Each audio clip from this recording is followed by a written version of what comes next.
अनन्या के लिए मुंबई शहर नया था। वो अपने काम के सिलसिले में मुंबई के एक पुराने अपार्टमेंट में रहने आई थी, फ्लैट नंबर 904, जो कि 9वीं मंजिल पर था। जैसे ही उसने उस बिल्डिंग में कदम रखा, उसे एक अजीब सा डर और गहरा अकेलापन महसूस हुआ। हवा में एक अजीब सी खामोशी थी जो उसके दिल में एक अनजानी बेचैनी पैदा कर रही थी। शुरुआत की रातें मुश्किल थीं। उसके बगल वाले फ्लैट 903 से हर रात खटखटाहट और फुसफुसाहट की धीमी लेकिन लगातार आवाजें आती थीं।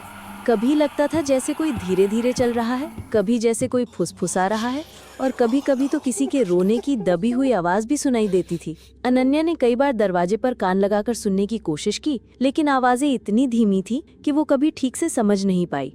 एक दोपहर जब अनन्या अपनी बालकनी में खड़ी थी तो 903 का दरवाजा खुला और एक अधेड़ उम्र की महिला बाहर निकली।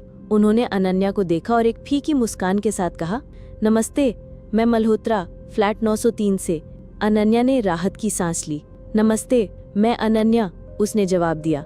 मल्होत्रा आंटी ने उसे अपने फ्लैट पर चाय पर बुलाया। अंदर का माहौल अजीब था। फ्लैट में पुरानी चीजें बिखरी पड़ी थी और हवा में एक अजीब सीलन और पुरानी यादों की गंध थी।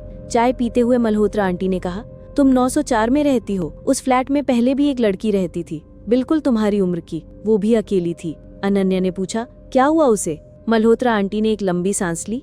वो एक दिन अचानक गायब हो गई, किसी को पता नहीं चला कि कहाँ गई। अनन्या के मन में एक सिहरन दौड़ गई। धीरे धीरे 903 से आने वाली आवाजें और भी डरावनी लगने लगी। कभी कभी तो अनन्या को लगता था जैसे कोई उसका नाम फुसफुसा रहा है। एक दिन उसने बिल्डिंग के चौकीदार से मल्होत्रा आंटी के बारे में पूछा। चौकीदार ने हैरानी से उसे देखा और कहा, मल्होत्रा आंटी? वो तो कई साल पहले उसी फ्लैट 903 में आग लगने से मर गई। वो फ्लैट तो तब से बंद पड़ा है मैडम। ये सुनकर अनन्या के पैरों तले जमीन खिसक गई। उसका शरीर कांपने लगा। अगर मल्होत्रा आंटी मर चुकी हैं, तो वो कौन थी जिससे वो मिली थी? और 903 से आने वाली आवाजें किसकी थीं?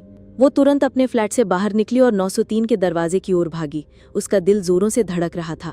जैसे ही वो दरवाजे के पास पहुंची, दरवाजा अपने आप धीरे से खुल गया। अंदर से एक ठंडी हवा का झोंका आया और एक धीमी जानी पहचानी आवाज ने उसे अंदर बुलाया। अनन्या, अंदर आ जाओ। अनन्या जैसे किसी जादू के असर में आ गई थी।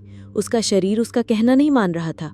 वो धीरे धीरे उस अंधेरे रहस्यमयी फ्लैट के अंदर चली गई। जैसे ही वो अंदर पहुंची, फ्लैट का दरवाजा एक तेज आवाज के साथ बंद हो गया। अनन्या ने पलट कर देखा तो दरवाजा बंद था और दीवार पर टंगी एक पुरानी घड़ी की सुइयां उल्टी दिशा में तेजी से घूमने लगी थी, मानो समय पीछे जा रहा हो, उस अकेलेपन की ओर जहां से कोई कभी वापस नहीं लौटा। उस रात के बाद अनन्या को फिर कभी किसी ने नहीं देखा।